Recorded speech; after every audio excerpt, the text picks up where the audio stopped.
And with that being said, I don't want to keep you any longer, so I would love to hand over to Sarah Green Carmichael, an editor at Bloomberg Opinion. Please take it away, Sarah. Thank you so much, Sophie, and thank you everyone for joining today.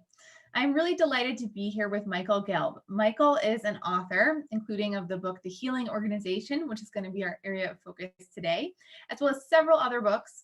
He also does executive coaching and is an expert on being an effective leader in organizations throughout the world. So first, I thought we could just start with a definition of the healing organization. Healing is something that sounds incredibly appealing in this year of 2020. So Michael, why don't we start there? Can you just start by telling us a little bit about how you define this term? Sure. Healing means returning to wholeness. So the wholeness we're talking about is related to the purpose of organizations, the purpose of business.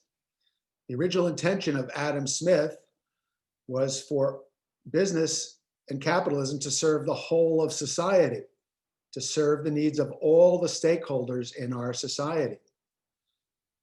So that business needs to have a higher purpose, a positive vision that includes all stakeholders, not just shareholders.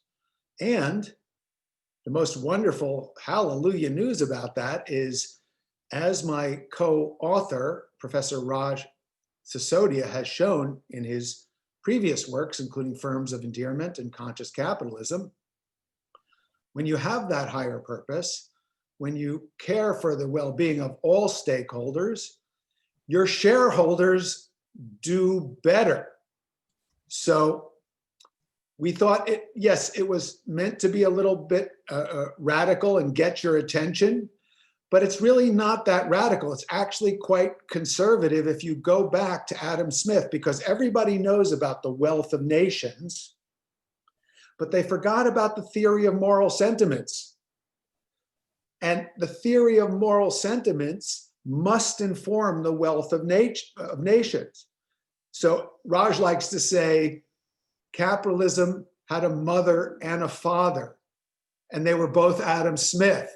But we forgot the nurturing, caring, feminine element in building our contemporary model of capitalism. And we are aiming to facilitate a renaissance, a rebirth of that integration envisioned by Smith originally. Yeah, I mean, it's interesting when you put it like that. You do get this sense of some of the very high ideals you're talking about, right? You talk in the book about alleviating suffering, elevating joy. You talked about Adam Smith, nurturing these nurturing qualities and the needs of different stakeholders. But, and I thought as you were sort of talking about it, when we were first starting to chat about this idea, well, there are no companies like that, but you actually list a lot of them in the book. You have lots of examples.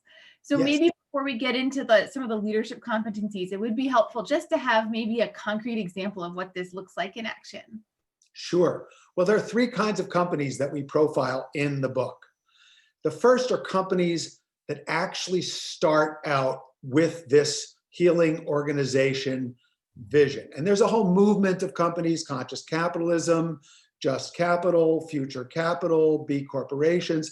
There's lots of folks that get this and are starting out from the beginning saying, the purpose of this organization is to alleviate suffering and elevate joy while generating abundance.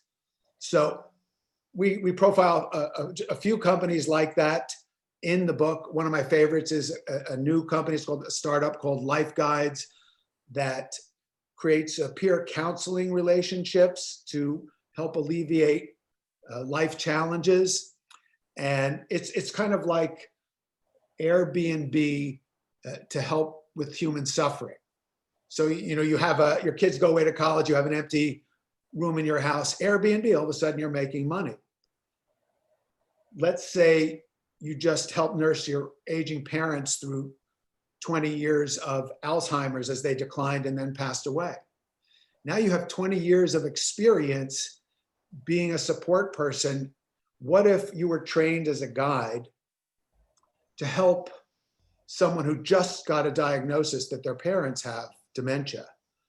And what if your company could provide that as a benefit, a very low cost benefit, so that instead of suffering and being taken away from work, you're able to be more present, do a better job. So we're not kidding when we say alleviate suffering, elevate human flourishing. So that's one kind of company. Then you have the middle ground company, which are those that are basically just good people, but they've accepted the idea that, okay, shareholder value has to come first, and then we'll make lots of money, and then we'll try to give back. That's the phrase, give back. But what I don't like about that phrase is it's predicated on the idea what we're going to do is take, we're going to exploit, we're going to extract, and then, so we don't feel too guilty, we're going to try to make up for the bad that we did by donating and having corporate social responsibility and all this other stuff. But a lot of the people in that second model have good hearts, but they've just bought into the dominant Friedman-esque notion. And a lot of those people, the ones that we profile in the book, went through an awakening. They went through an awakening. They said, oh no, the way you make the money matters. The world needs us to be generating solutions in the way we generate wealth. And we didn't know that was possible.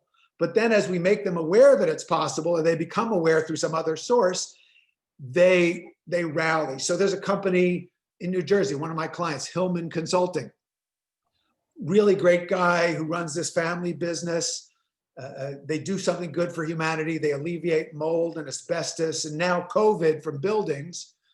And they just raise their game in this realm to actively focus their intention on serving their communities and becoming a healing organization. The third category are the most interesting for me. These are the exploit the earth, exploit the worker, self-aggrandize, and just don't even think about anything else, because that's what you learn to do at business school. And I'll tell you, in a way, one of my favorite stories in the book is the story of FIFCO. This gentleman he went to business school, and he was working for Philip Morris. So he was helping sell death. And he got really good at it. And he also had to deal with lots of regulators, as you might imagine. He gets recruited by this company based in Costa Rica that sells sugary soft drinks and beer. So now he can kill people in two new ways. And he takes over and he streamlines it because he's a really good manager. But something curious happened. As you might imagine, when he was at Philip Morris, he dealt with a lot of regulators. Now he's dealing with regulators and activists. And something quite remarkable happened. He asked himself this question. He said, what if I listened to these people and treated them as stakeholders rather than as the enemy? And so he experienced this awakening of conscience. And then the first thing he said is, let me get all my scientists together, and we're going to figure out how to take 50% of the sugar out of all of our sugary drinks without losing the taste. So they'll be healthier for the kids who are drinking them. He said, what if we do a global survey of the best ways to change patterns of drinking, so that we sell our beer, but we sell it as something to have with food as part of conviviality and in moderation, instead of what the habit was, people drink a 6-pack and get into a car accident. They did it. So they changed the role their products were having. But then they were listening to environmental activists. And this CEO said, we're going to change our environmental impact across all of these parameters to net zero. So no harm done by our company by the year 2018, which they accomplished. Then he said, we're going to be a plus 10% alleviator of environmental problems across all these impact areas. So check this out. He gets their workers, their customers, their shareholders organized, for example, to pick up all the litter and garbage at their competitors' plants. Now, here's one thing that's happened to all of these companies. People love them way more. All their stakeholders love them. And they are all more profitable, growing faster, and they all now have other people coming to where they are and saying, how are you doing this? Because once you know it's possible to alleviate suffering, to elevate joy, and make more money, why would you even think of doing anything else? That is a wonderful question. And I love that example because I think it demonstrates several of the leadership skills that we can now drill into a little more specifically. Starting with creativity, because some of those ideas are pretty creative. Something like, oh, let's get 50% of the sugar out of these drinks, but not change the taste. Even having that idea requires a certain amount of outside the box thinking. So if you want to bring that to your own business, how can you go about starting to do that? You need to learn how to think like Leonardo da Vinci. Is that all? It's like, okay, good, great, we're done. Right, okay. Start by learning how to think like Leonardo da Vinci. So he was my hero when I was a kid. And when I was thinking about what to do with my life, I thought, what's the most important skill for people to have? It's creativity. And I'm not just talking about artistic creativity. It's great to learn to paint and draw and sing and dance. I love all that stuff. I love the arts, but I'm not talking about the arts per se. I'm talking about being creative in your life. Being creative, for example, if you find yourself home, working from home during this time and your kids around, you're going to have to be creative to figure out how to meet the needs of all the stakeholders in your life. So creativity is, at the beginning of my career, I thought this is the most important skill anyone can learn. I want to learn it, and I want to teach other people how to do it. And companies began to engage me 40 years ago to teach them how to do this. And I would tell them stories about Leonardo, because he seemed to me like the most creative person who ever lived. You know, what do you want to learn? Find the best at it who's ever lived, and then model what they do. So I read all of Leonardo's notebooks over and over again, and I abstracted from his notebooks the specific advice he gives to us. I just translated it into contemporary terms. So 22 years ago, I released this book called How to Think Like Leonardo da Vinci. And people can really learn the principles for thinking like Leonardo and take his recommendations. What's funny is that about 10 years after the Leonardo book came out, I got a phone call. And the woman on the phone said, hello, I'm Sarah Miller Caldecott. She said, I'm Thomas Edison's great, great, great grandniece. She said, I read your Da Vinci book and I was really inspired and I wanted to talk to you. And she also mentioned to me that she was an MBA from the excellent Tuck School at Dartmouth. So in that moment, a creative light bulb went on in my mind. I thought, let's write a book together, and together we'll do for Edison what I did for Da Vinci, because people need more than one role model. So the funny thing is when our Edison book, Innovate Like Edison, came out, we were interviewed by USA Today. And the interviewer said, if Edison and Da Vinci got together, what might they ask each other? And I said, I think Leonardo would ask Edison about the nature of light.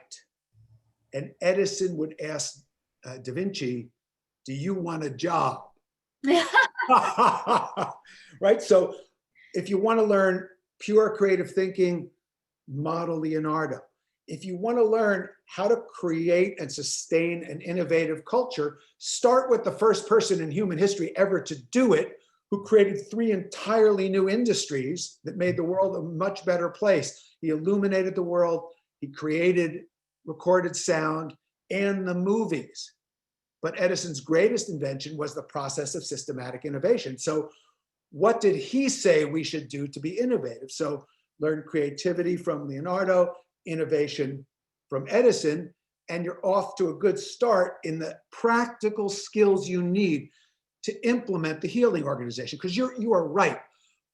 This is a lovely idea, but if you don't have the fundamental day-to-day skills, you need creative thinking, you need how to set up an innovative structure. You also need you need to know how to build relationships, bring out the best in individuals, and you need to know how to give a presentation, talk to groups of people so you can get them to buy in and enroll in this noble vision.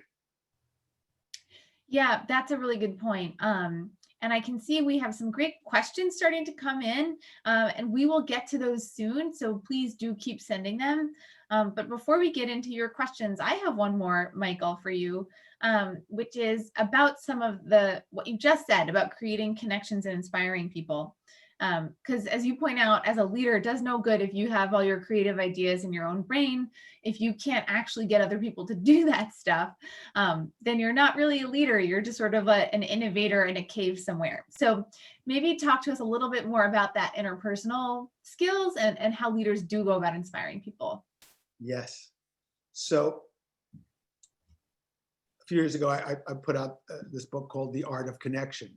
7 relationship building skills every leader needs now.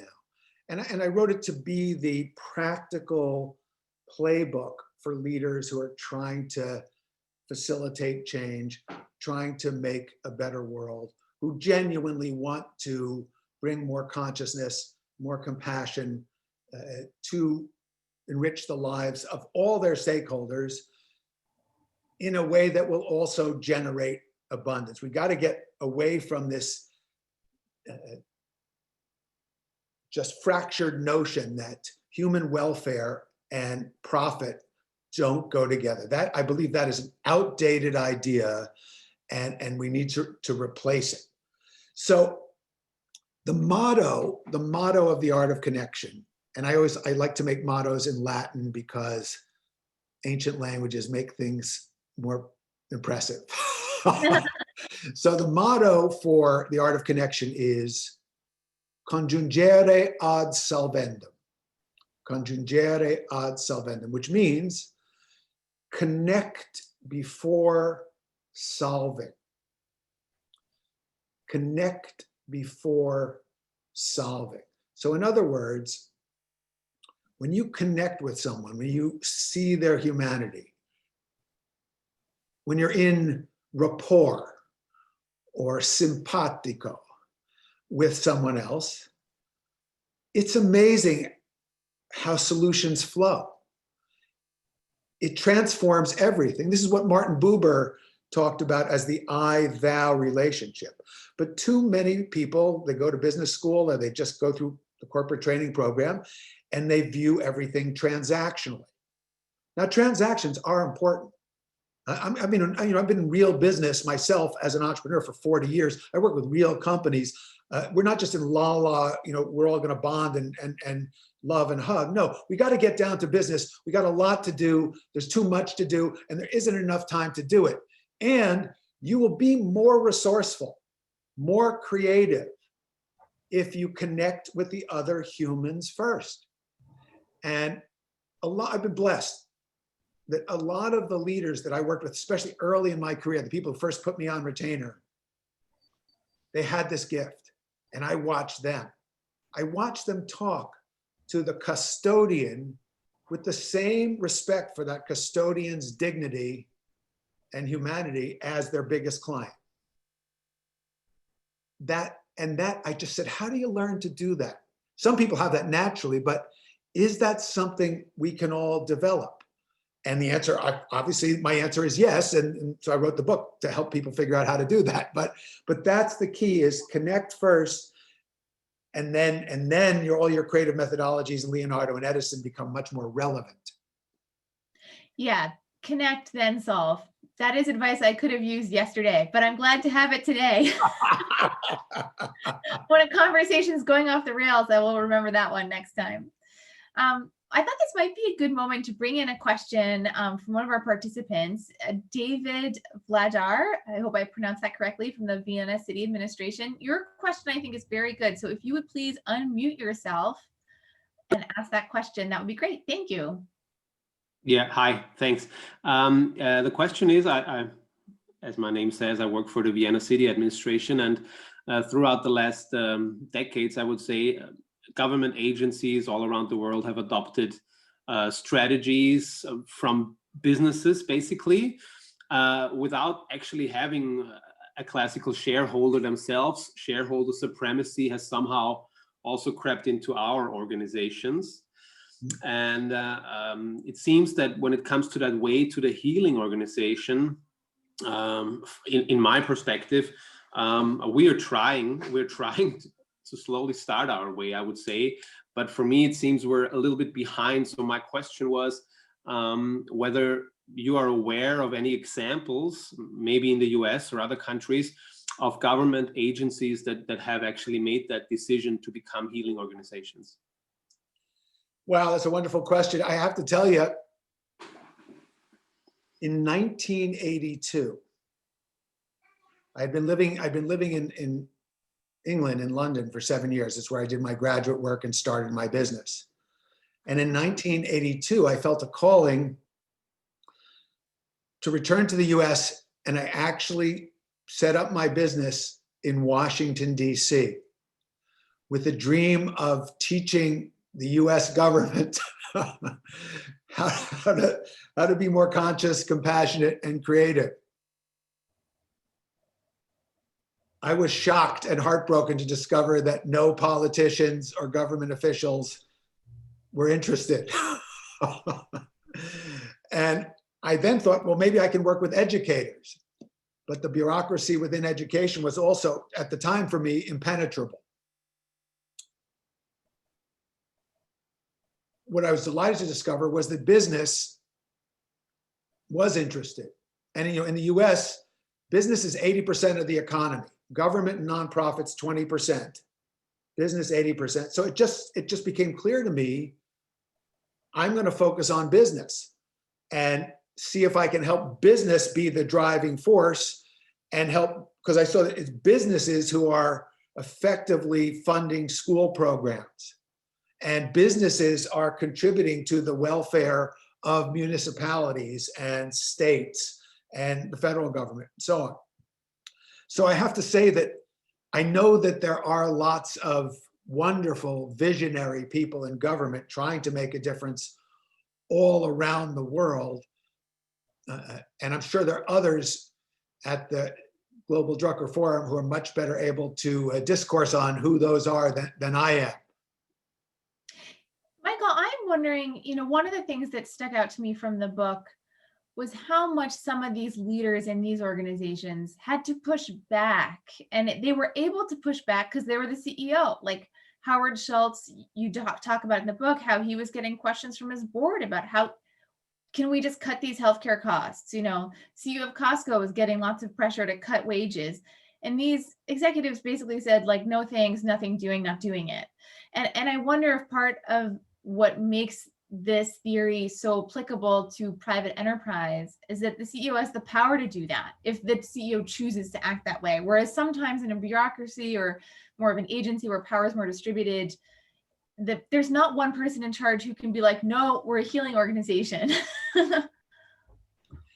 This is a question I've had to grapple with throughout my entire career, because I've always been, before we even came up with the name, I've always been aiming to create healing organizations to make a better world. I've always thought people should love going to work.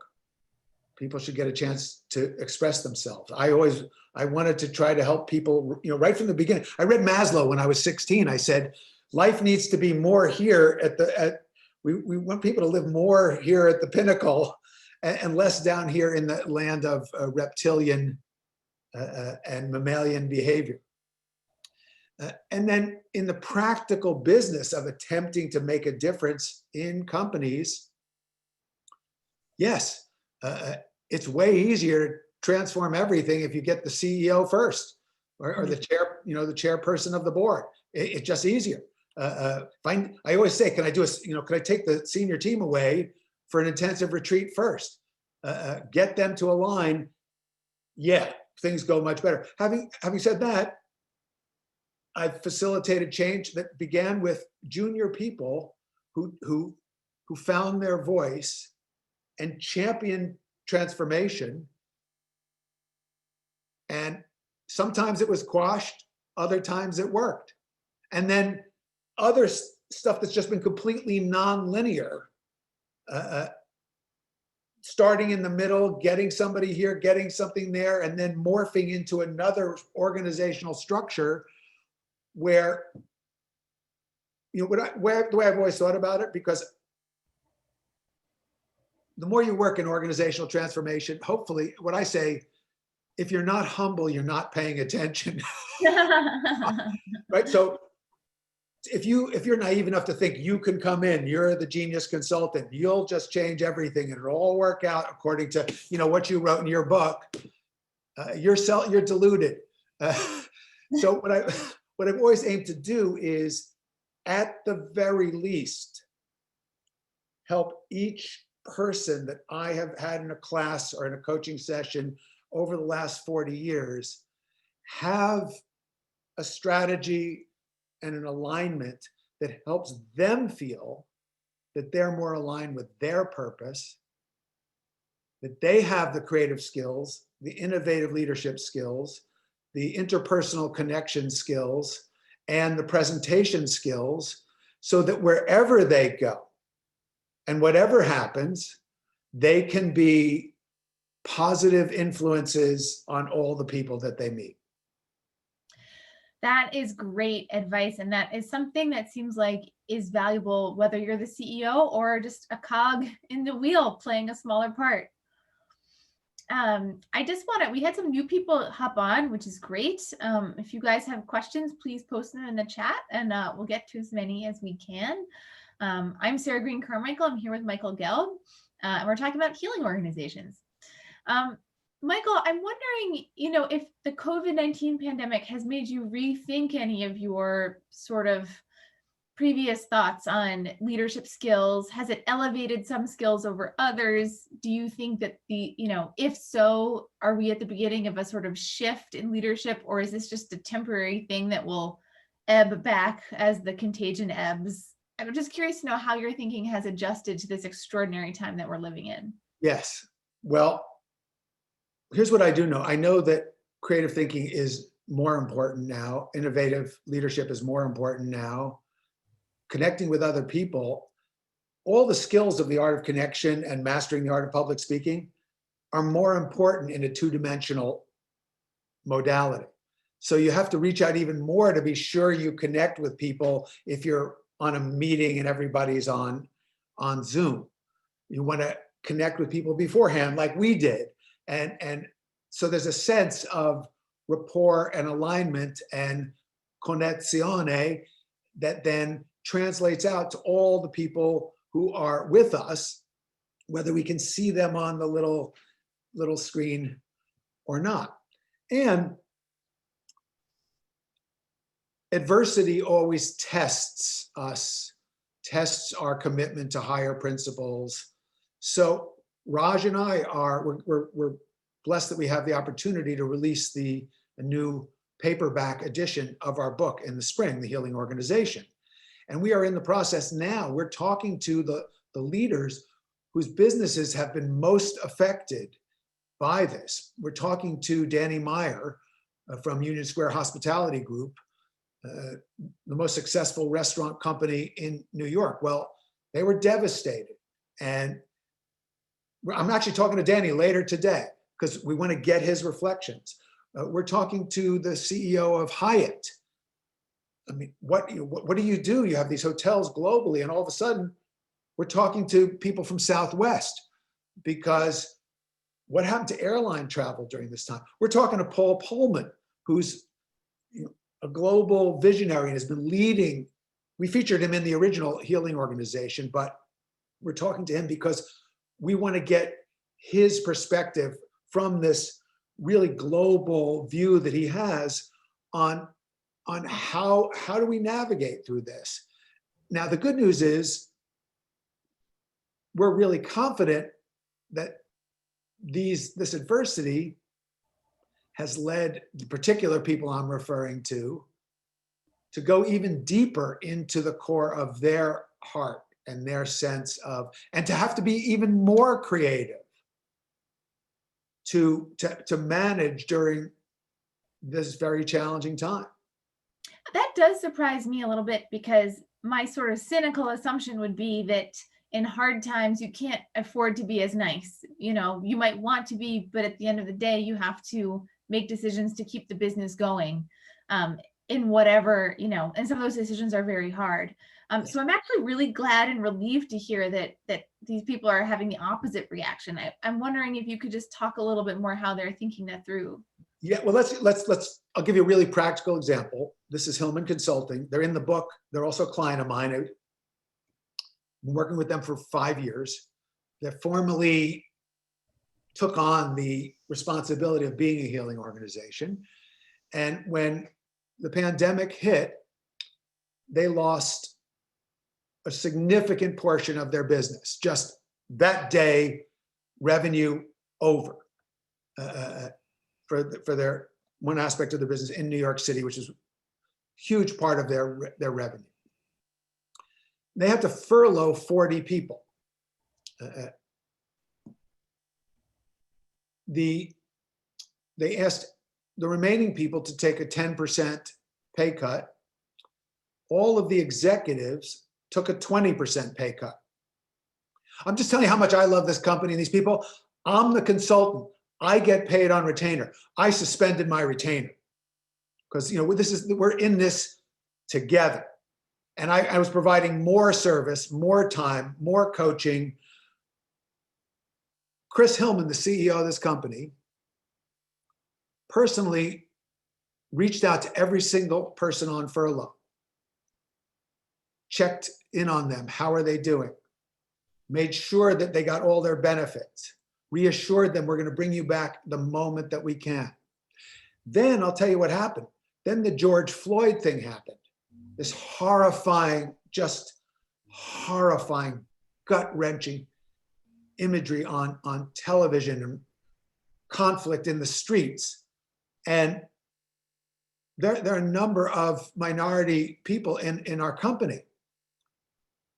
Chris Hillman, the CEO, personally called everyone, not only from a minority background in the company, but even anyone who had a close relative from a minority background in the company, to just reassure them that Hillman supported them, that anything that the company could do for them, whether they were furloughed or not.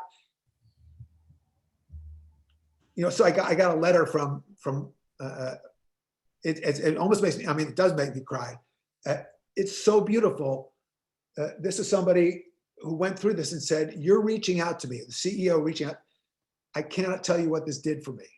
In the moment of darkness, when things just seemed hopeless, and your caring gave us hope and energy.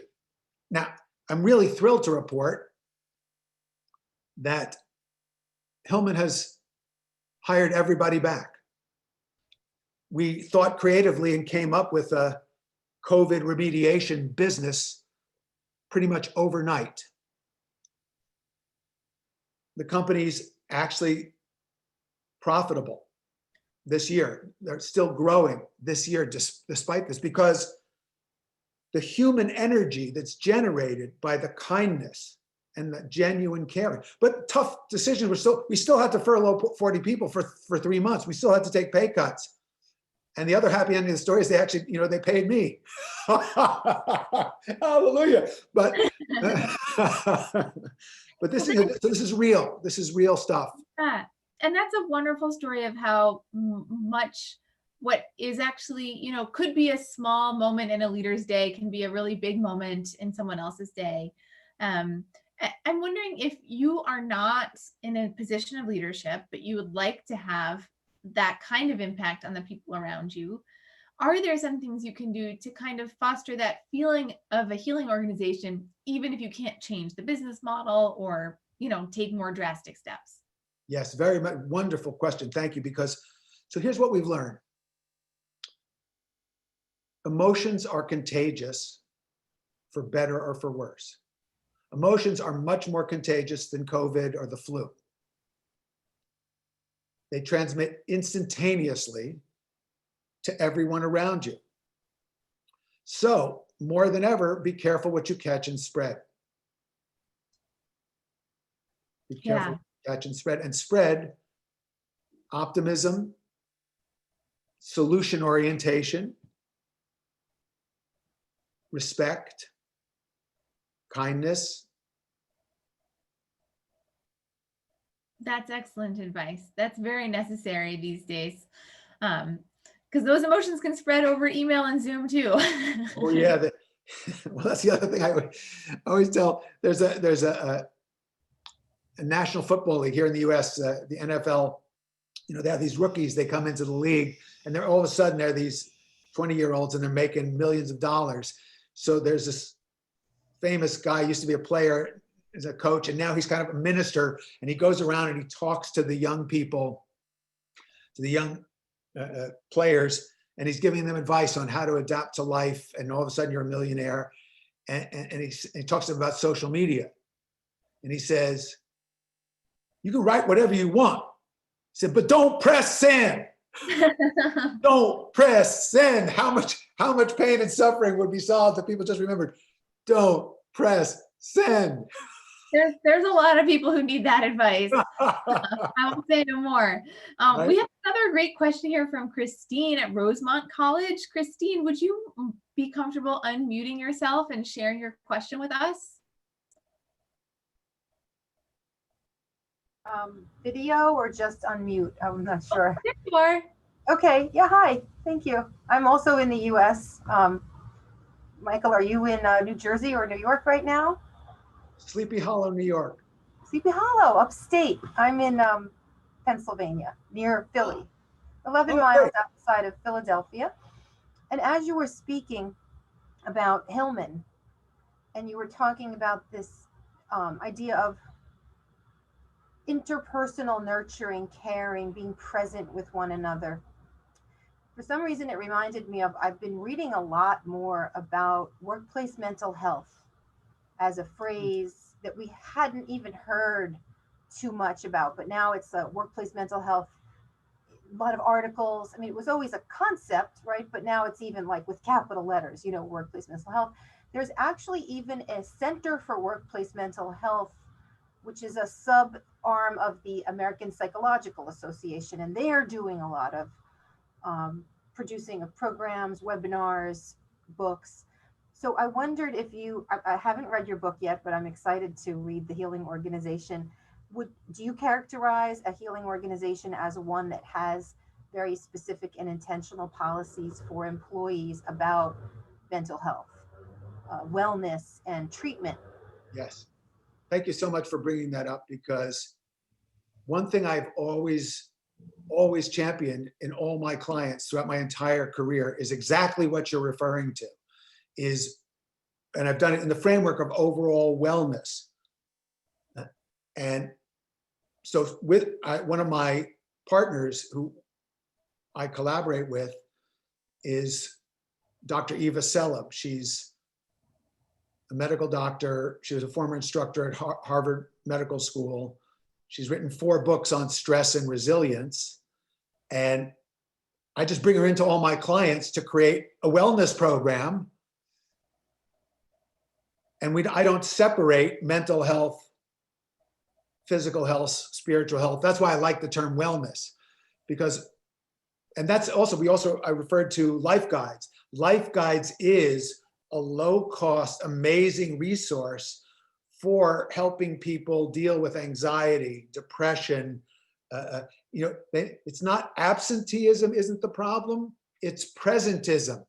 It's you're there, but you're not really there because you're so depressed, you're so anxious, you're so worried. So